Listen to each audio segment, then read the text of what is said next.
Welcome to Journey to Joy Live. I'm Dr. Enjoy, owner of Enjoy Life, living in full empowerment. Thanks for tuning in today. Today, I'm going to talk about ADHD. That stands for Attention Deficit Hyperactivity Disorder. In fact, ADD is no longer a thing. I know a lot of adults or kids or whoever, they don't have the H, the hyperactivity, but we still just say ADHD. So ADD, if you want to call it that, fine, but officially it's ADHD. So, what do we know about ADHD? What do you know about ADHD? Typically, we think of like the child who's like bouncing around, can't stay still, interrupting people, can't focus on their work, can't maintain attention. That's usually the signs that you see. In fact, you usually might see it in boys more than girls, and that is because boys more so have those hyperactive symptoms that you can see, like, oh, he can't sit still, oh, he's so hyperactive, he's just driven by a motor, he won't focus on his work. But girls sort of go unnoticed because they more so have the inattentive symptoms. Like if a child is supposed to be focusing, but they're just kind of like staring off and looking out the window and they're quiet, right? They're not the ones that are disruptive. So it could go unnoticed that they actually have ADHD because it's more so that quiet, inattentive ADHD. So there are three types. There's the inattentive ADHD, there's a hyperactive ADHD, and the hyperactive combined with impulsivity. And then there's the combined ADHD. So it's combined with inattention and the hyperactive and impulsive ADHD. So when you think of the inattentiveness, it's pretty much what I've just been saying as far as not being able to focus, easily distracted, anything that requires their ongoing attention, like doing homework, they just can't sit for long periods of time. Also includes being disorganized as well, losing things, being forgetful. Some people might say, well, they can focus on the video game. They sit there for hours at a time. So I don't think it's ADHD. Well, they're interested in playing the video games. So of course they're able to pay attention to that because it keeps their attention and it stimulates them. So they're always looking for things that are new and things that are exciting that can keep their attention. Math homework is not keeping their attention. Reading that boring book. Yeah, it's boring. School is boring. And that's what I tell my patients. Oh, school is boring. It's supposed to be boring. Is it supposed to be exciting? Sometimes it's exciting, but that's okay that it's boring. Anyhow, going on that tangent. So yeah, if it's boring, it's likely not to maintain their attention. If it's exciting, like video games or playing football or whatever, they do better at that. So that's the thing. If they have ADHD and they have lack of focus in school, it doesn't mean they're going to also have that lack of focus during that fun activity, because that activity is fun. As far as hyperactive parts of ADHD, that's that driven by a motor, can't sit still that I mentioned, interrupting people, can't wait for the teacher to finish asking the question. So they're just hyperactive, and you're just like, could you sit still? Why can't you sit still? And then impulsive is, doing things without thinking. Sometimes I put lying in that category, and I know a lot of parents, they are concerned about their kiddos lying and doing things without thinking and taking things. They call it stealing. I say taking things. I mean, if you're taking something from your mom, it's like, okay, do we have to use that strong word still? But anyhow, sometimes I put lying in the impulsive category because obviously it's something that they're doing without thinking. For the most part, I don't think a medication is going to treat lying, but it could be a symptom of ADHD. So, things that you're doing without thinking. Playing with their kid sibling, grabbing them and hurting them by mistake or something like that. Sometimes you might see some increased irritability during it's a part of the impulsive side of ADHD. So you definitely might see the irritability, getting mad easily and things like that. So ADHD Typically, you want to say you've seen the symptoms before the age of 12. So when it comes to like a 16-year-old coming in, you want to say, well, yeah, little Johnny had symptoms ever since like I can remember. It's not that it started at 16. Of course, that goes into like that conversation of adult ADHD. Did you have it as a kid? I lost my earring. Wow. Y'all notice I wear these hoop earrings on every Journey to Joy Live. I love my hoop earrings. But anyhow, you want to know that the symptoms were before the age of 12, that you did have them as a child. It used to be before the age of 7, but people were forgetting. They can't remember that they had symptoms before the age of 7, so it kind of moved it to the age of 12. Okay, I digress. So, as far as the symptoms, you want to see them having the symptoms for at least before the age of 12 and also at least 6 months. And the symptoms need to interfere with their development or interfere with their functioning, right? So, you might have a distracted kid, impulsive kid, hyperactive kid, but they're getting all A's. So it's like, okay, well, maybe I got some ADHD symptoms, but it's not affecting anything. So maybe you don't have to do anything about it. So that's good. But when it comes to needing to treat it, it also doesn't mean that you have to treat it with medication. There's therapeutic techniques, behavioral therapy. There's special accommodations that you can have at school, like the 504 accommodation. I mentioned that last week. So the doctor can fill out the 504 form. It's a medical form that's filled out by the doctor and can say whatever special accommodations. They need to sit up in front of the class so that they're not distracted, sit away from the window, sit away from the door, sit away from others so that they're not distracting others or disturbing others, having more time on tests, having an extended deadline so that they can have more time to get their assignments in. There's various ways, different accommodations that you account for. If the 504 doesn't work, you can do an individualized education plan. That's the IEP, and the school will have to do a educational evaluation, psychoeducational evaluation, and then that can determine what we're doing with the IEP and what particular accommodations are made. So that's more strict and more in depth. You get a full report of what kinds of accommodations. As far as diagnosing ADHD, it's not just, oh yeah, let's check off those symptoms.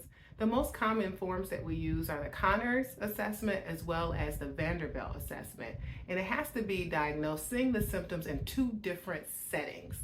So I give the forms to the parent to fill out so we can look at the home setting. Do they have the symptoms at home? And then I give the evaluation to the teachers. Is it happening at school? Usually those are the most common 2 settings, that a kid is at home, a kid is at school. Sure, a doctor's office can be considered a setting, being at Walmart, different settings in their life. But for the most part, why not? They're at school, they're at home. Let's get the parent to fill out how are they acting at home, how are they acting at school. So if they're only acting this particular way at school, but not at home, they're completely fine, they're able to do their homework, then it's kind of a wonder, well, what's happening at school? Is there something else going on? Is it a learning disability? Are they being bullied? Are they anxious? What's going on just at school? Or what if it's the opposite, where they have ADHD symptoms only at home, but the teachers are like, oh no, they're completely fine. They don't act like this at all. So it's just like, well, what's going on at home? Is there a lot of stress at home? Are they moving around a lot? Homelessness, financial issues, abuse? Is there something going on at home where they just can't focus? Is there something else? And if you watched my teaser yesterday, then I said, is it ADHD or is it something else? Because just because someone is distracted, can't focus, hyperactive, it doesn't mean it's definitely ADHD. Sure, it can be ADHD and something else, but what if it's not ADHD and it's that something else? What is the something else it could be? Could be a mood disorder. Anxiety can make someone, anxious and nervous. They can't sit still. Depression can make you lose concentration, getting distracted easily, not being able to focus and attentive, right? If you're depressed, you're constantly thinking about something else, right? It could be some type of trauma that you've experienced. If you've been traumatized and you're anxious and experiencing symptoms of post-traumatic stress disorder, you're not focused. you're trying to think of how can I survive? How can I avoid whatever this trauma is? How can I avoid thinking about this? So of course that looks like ADHD. Is it a substance? A substance abuse? Hopefully for that small child, it's not a substance abuse. If you're talking about a teenager or an adult, is it a substance that's leading to these types of symptoms? Um, like I said, anxiety can do that. Smoking can do that. Smoking weed can do that, right? So make you have slow processing and not being able to focus, not being able to concentrate. Is it a learning disability? I always ask the question when they're trying to do their work, once they're able to focus, do they still not understand? If they actually can focus and read it, are they not comprehending it? Is there a reading learning disability? That math, are they just not understanding the math? Once they actually are able to focus, once they can get beyond okay, I can maintain my attention now, but I still don't understand it. So is it ADHD and a learning disability, or is it not ADHD but it's just a learning disability?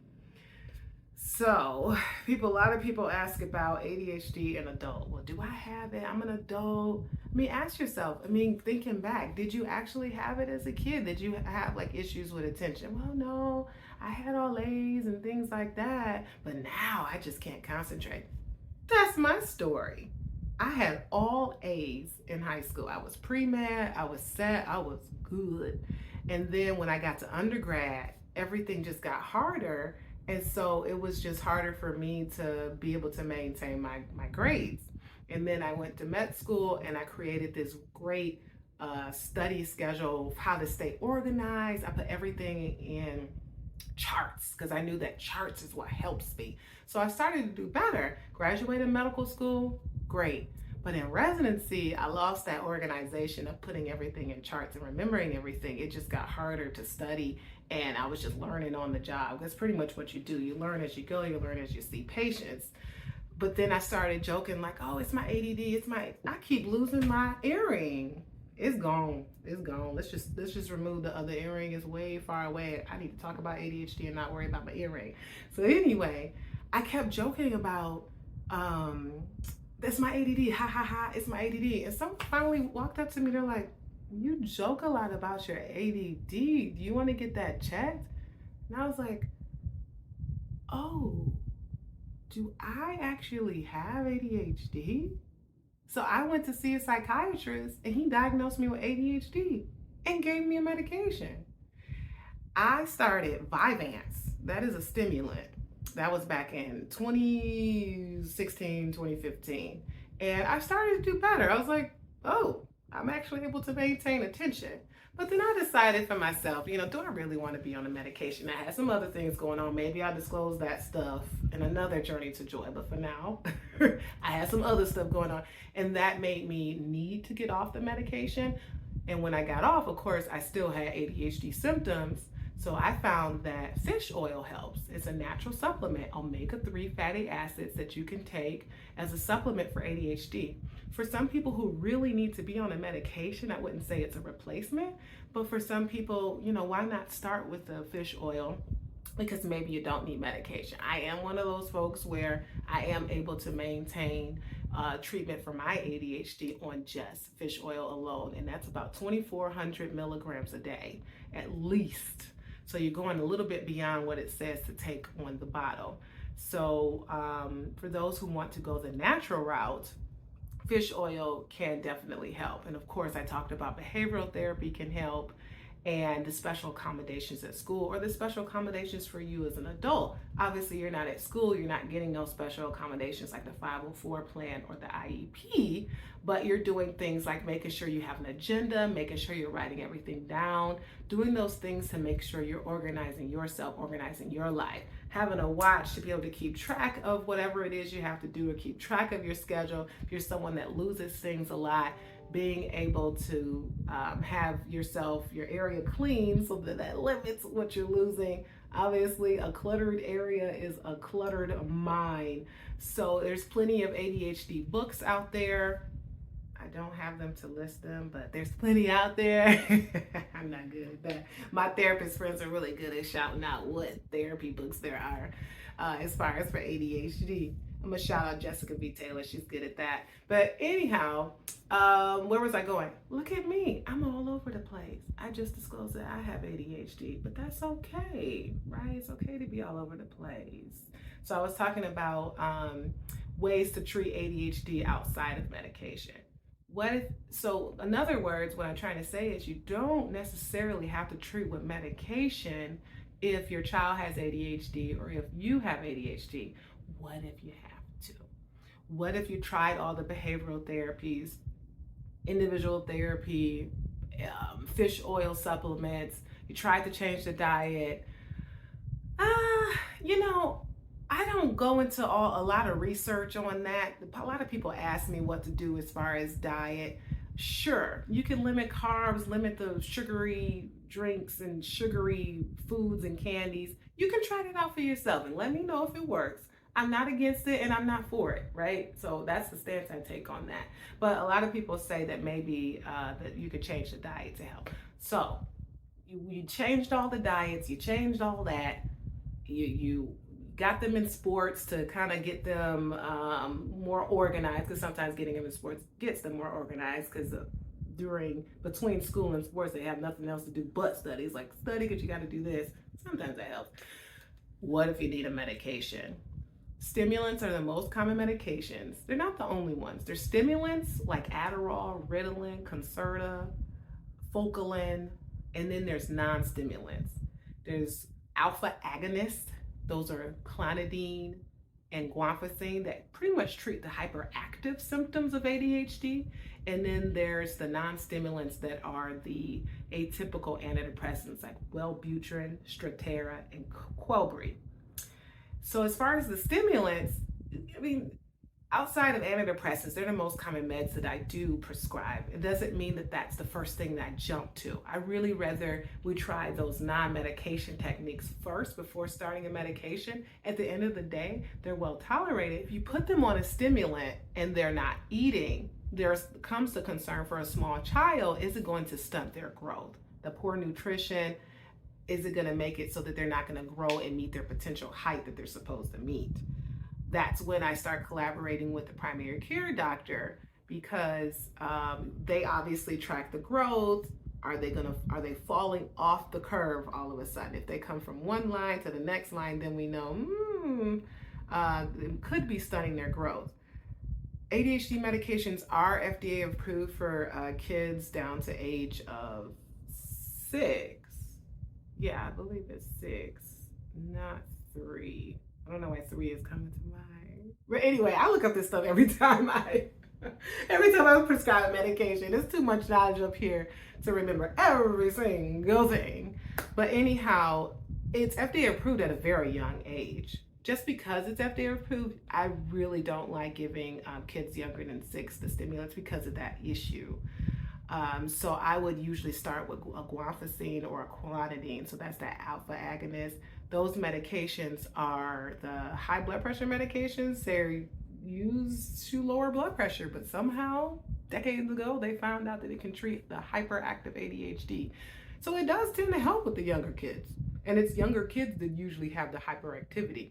As kids age and go higher, usually by the time you're an adult, the hyperactive ADHD goes away, but that inattentiveness maintains. So if you have ADHD into adulthood, it starts to look more like inattentiveness.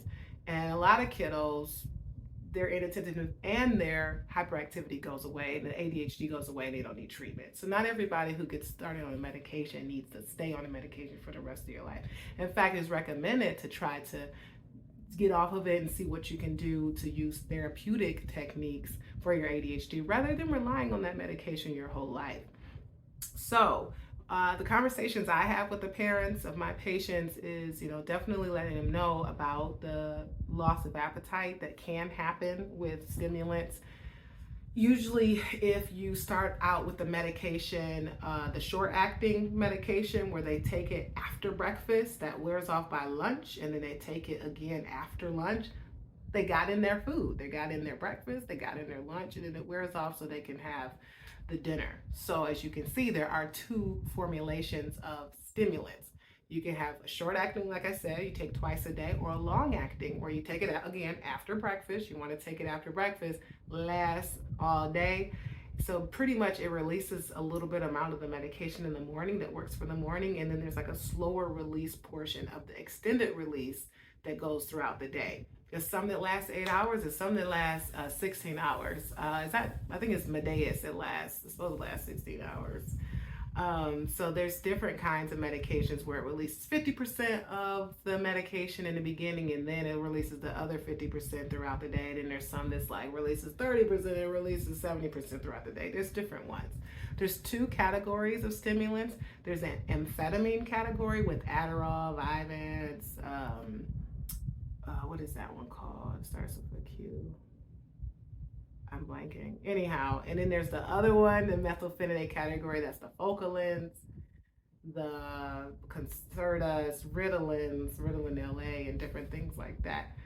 What makes me choose one or the other? It's like, I mean, I've started people with the methylphenidate category. I've started people with the amphetamine category. There's no real, unless someone says, oh, he tried Concerta and it made him like a zombie. Then I'm like, okay, well, let's start with the Adderall category. When they work, they work. And you don't have to take them every day. It's not one of those that have to build up in your system. When you want to take it and you need it, you take it. And when you don't want it, you don't take it. A lot of parents don't give it on the weekends or during holidays. A lot of parents do give it on the weekends and the holidays because they're just like, yeah, these symptoms are 7 days a week, so I'm going to give it 7 days a week throughout the year. And that is just fine. So common side effects, I mentioned loss of appetite. There's also the issues with it keeping you awake at night if you take it too late in the day. For the most part, it wears off and it doesn't, but that is a side effect. You can't take it at night. You have to take it earlier in the day. If you're on it twice a day, I usually say don't take it after 1 p.m., 2 p.m. at the latest, or else it'll affect the kiddo's sleep. As far as the atypical antidepressants, I mentioned Quellbri, Strattera, and Wellbutrin. Wellbutrin is also FDA approved for depression in addition to ADHD, as well as smoking cessation. I'm not usually talking about smoking cessation with my kids, but Wellbutrin is a good medication that you can add to a stimulant or that you can have by itself, especially if you also have depression. Strattera is good if you also have anxiety. Sometimes Wellbutrin can increase the risk, not increase the risk, but increase your anxiety. But that's just in 10% patients. So just because you have anxiety doesn't mean you can't be on Wellbutrin. Quellbri is new. I'm still trying to figure out if that's working. I have a few patients on it. I'm sure they'll let me know. I think it's working. Anyhow, so there's so many different stimulants. But, don't be afraid of them. Yeah, there's the side effects, but there's some workaround with that. Some kiddos who have the loss of appetite, the medication works so well for them. Their grades just shot up and they did so well. And for whatever reason, they just can't eat while on the medication. You can be on another medication called cyproheptadine that helps increase the appetite. Of course, we're still working with the primary care physician about that.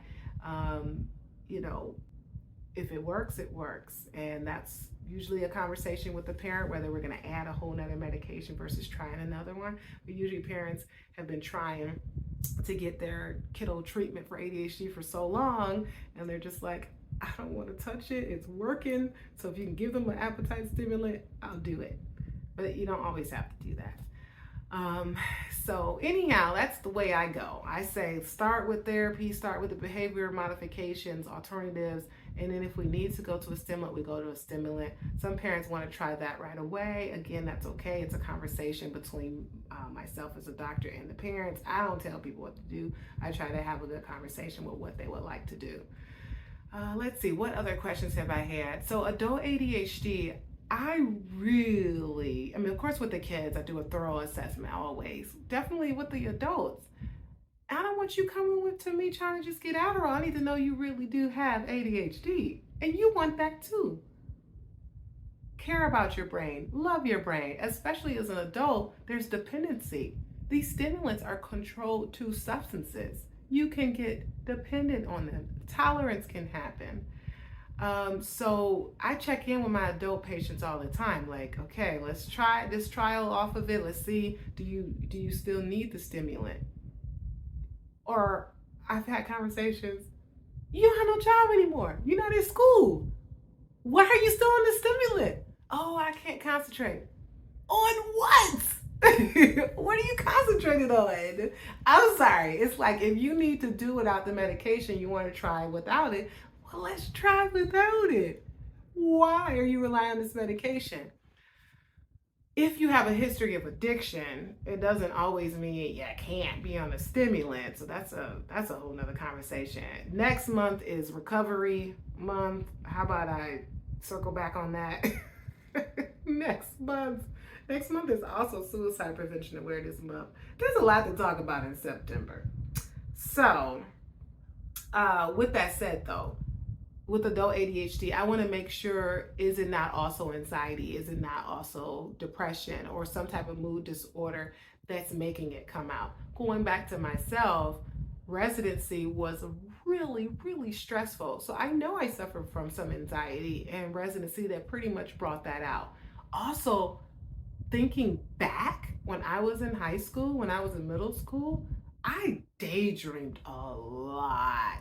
I was that inattentive girl that went under the radar, even though I did get the grades, right? I got the grades, but it went under the radar. So no teacher was just like, oh, little Nina is not paying attention. She's distracting others. She's disturbing others. But I would just enter into like a whole daydream world and just like think and think and think and think, oh, I'm in this fantasy world. And then I'm like, oh, shoot, I'm not paying attention. ADHD. So with me, although it wasn't noticed, it was there. It was there before the age of 12. So it wasn't like this new onset adult ADHD. So yeah, I don't know how I feel about new onset. To me, I feel like there's something else going on. The anxiety, let's treat it. The depression, let's treat it. Let's treat your substance use disorder. Is it bipolar? Is it schizophrenia? Are you distracted because you're hallucinating? Yeah, that could be a thing, right? Let's treat your schizophrenia. Like I said, it can be comorbid depression and ADHD. You can have comorbid anxiety and ADHD. But even then, I like to treat the mood disorder first. Let's treat the anxiety first. Because what if once we treat the anxiety, your ADHD is just fine and you can live with it using just the behavioral modifications? Rarely is it the other way around where I treat the ADHD symptoms first and then worry about the mood disorder. There are some kids that are on a stimulant and I have therapy treating their depression. So I guess that's those cases. But for the most part, especially with adults, I'm treating your mood disorder first. I'm not going to give you a stimulant.